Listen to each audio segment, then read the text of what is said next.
Rob Nelson here in the studio. Today I want to talk about something that I've been working on for a long time, and that is very simple animation, something anybody can do.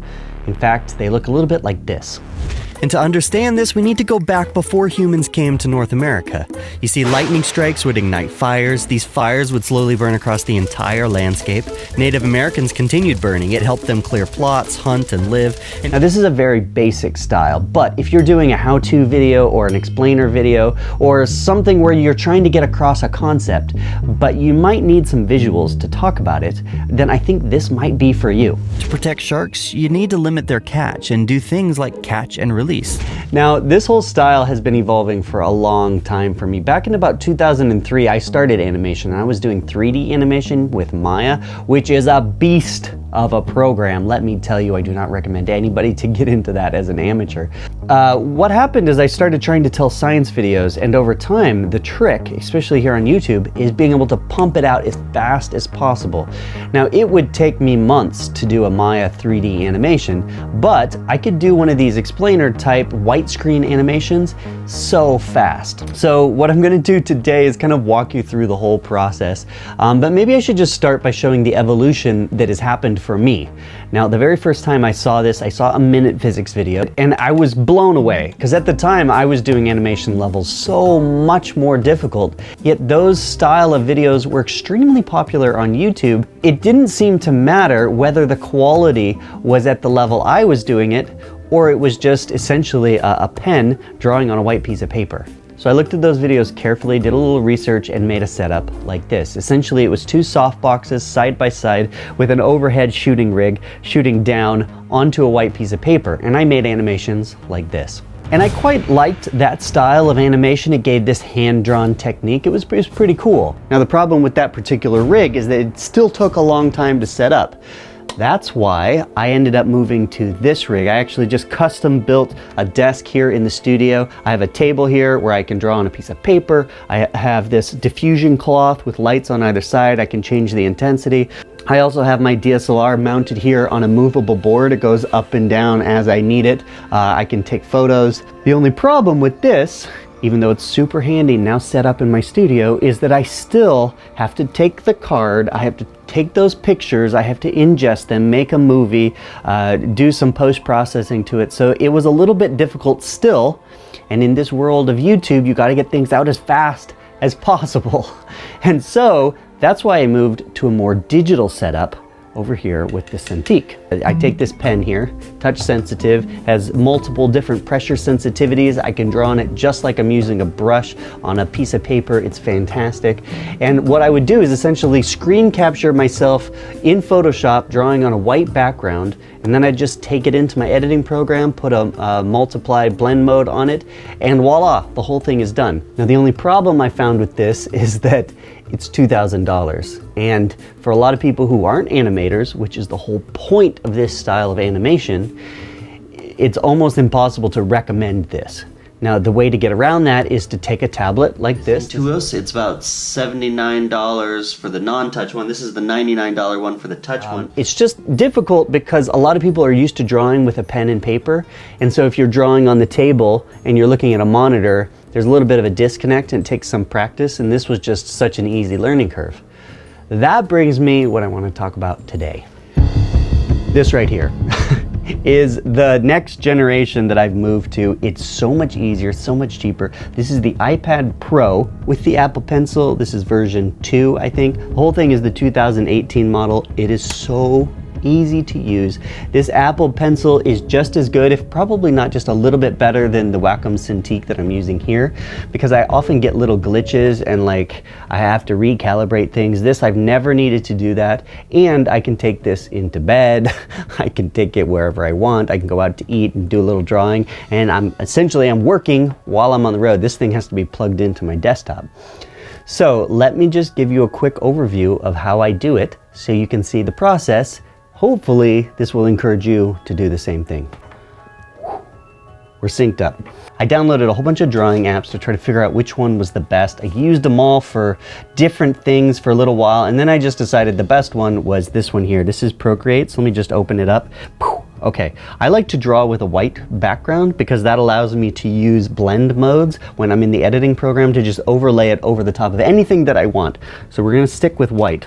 So let me just do a quick drawing here, and then I'll get to ingesting it on the computer. Let's go. Summer's gone, I'm latching on. In Procreate, all you do is you go up here to the toolbar, and it says time-lapse recording, export time-lapse video.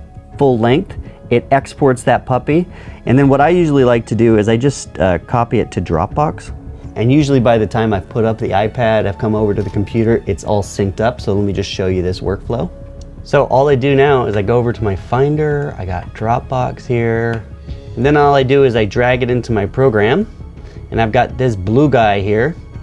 Now it is on a white background, so I can drag it into my timeline over here. I like to use Final Cut Pro X for this because it's just super simple and easy. Now it starts out with the final animation, so I just like to trim off the front.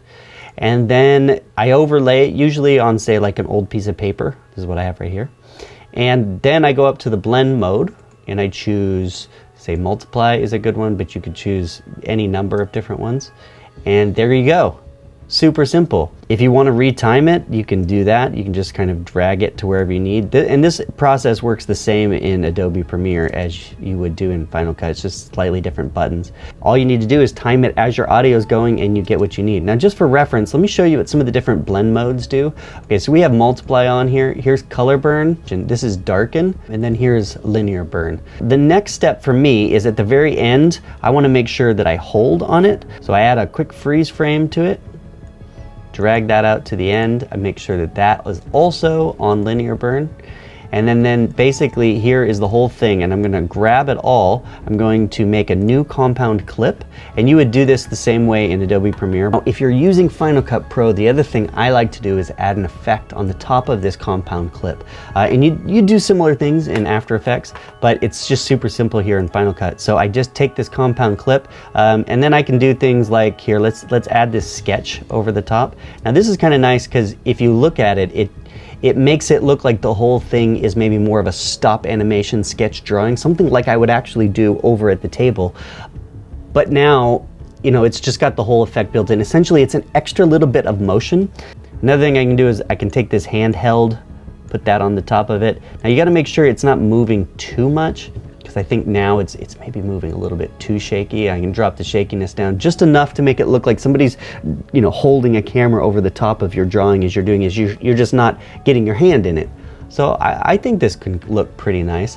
Maybe you could add a little vignette or something. And that's pretty much the end result. The greatest thing about this technique is that it's super quick and super easy.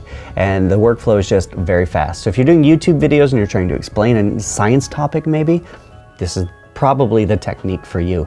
If you're working with a client and they don't have a huge budget for an animation, you can still add them in with this technique. Now in the past, we would work with animators and they would charge about $300 for a little 10-second animation. That's about the level that we were at, and you can go way above that, obviously. Now with this technique, I myself can animate an entire 3 or 4 minute video by myself in one day. Right? So if you do the math on that, this is just so much quicker and so much easier. And I don't think it's a huge problem. I did my whole Draw My Life video with this technique. I can now say that I was stupidly planning to sail my sailboat to Australia. And on one fateful day, if you want to watch the whole thing, click up there. It's kind of a fun technique. The nice thing with that is I added a whole bunch of sound. Sound is key to making this work. Now the other thing you have to do is you have to cut and retime things to match the words. And that technique is pretty simple if you really are stuck on that and you don't know how to do it. Here's another video that I'm linking to, which I already walked through the process. This video though, I just wanted to highlight the fact that you can use the iPad Pro. That's the only difference in how I'm doing it now. What are we, like 4 or 5 years later? Hopefully it's not an intimidating process and you get started in animating, telling better stories. That's the whole point of this channel. Speaking of, a big thanks to our patrons who believe in the mission of getting out this education, especially about science filmmaking, but hopefully it broadens it out to anybody who's interested in explainer type videos. This is just one of the techniques I use all the time. If you found it helpful, let me know. Comments down below. I'm also here to answer questions, and we will see you in a video next Tuesday. Instead, it made me think about what was important. All of a sudden, school, grades, a degree didn't matter as much. All I wanted to do was make a difference in the world. I wanted to share, and I wanted to become less selfish.